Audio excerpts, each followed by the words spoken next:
तो world cup के matches मिले हुए हैं, होस्टिंग हो रही है उनकी।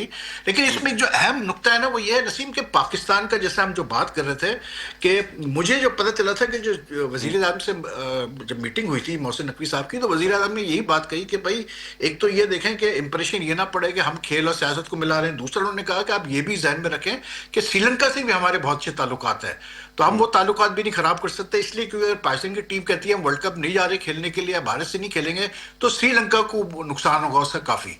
तो पाकिस्तान को थोड़ा सा आई थिंक मोहसिन नकवी साहब ने जितना मतलब नाटक क्या मैं कहूंगा कि जितना खेलना था उन्होंने आईसीसी वगैरह के साथ खेल लिया। अब I think it's time to get down to serious business, जो कि वर्ल्ड कप में जाके under 19 world cup Pakistan versus India. खान साहब ये भी जरूर बता दें कि एक मार्जिन से फतह हासिल करनी है हमने और 191 से हरा के आ रहे हैं अभी रिसेंट पास्ट में। 2 हफ्ते पहले हम इंडिया की इसी टीम को एशिया कप के फाइनल में, तो क्या लग रहा है आपको सर?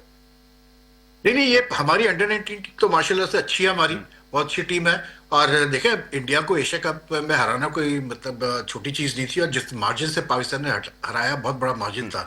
2-3 लड़के बहुत अच्छे अंडर 19 के, समीर मिनाज अच्छा खेल रहा है और भी 2-3 लड़के अच्छे खेल रहे हैं। बल्कि शोएब भाई को तो का आप जरूर वो बताएंगे आपको सही, क्योंकि उनकी तो आय है कि इन अंडर 19 टीम में से कौन से लड़के ऐसे हैं जो आगे जा सकते हैं पाकिस्तान टीम के लिए। लेकिन आई थिंक पाकिस्तान अब सबसे में हमारे लिए तो सबसे बड़ा इशू ये है ना कि क्योंकि हम 2 पॉइंट पीछे हैं इंडिया से, तो हमें सबसे पहले तो मैच जीतना है। उसके बाद फिर उसमें ये करें कि पहले बैटिंग कर ले तो बेहतर है, क्योंकि फिर उसमें इजी हो जाता है आपको कि आपको पता होता है आपने करना क्या है। जो मुझे पता है 80 रन 85 रन के मार्जिन से जीतना है पाकिस्तान को अगर पहले बैटिंग करता है। तो आई थिंक अच्छा होगा कि पाकिस्तान में पहले बैटिंग कर ले। और अगर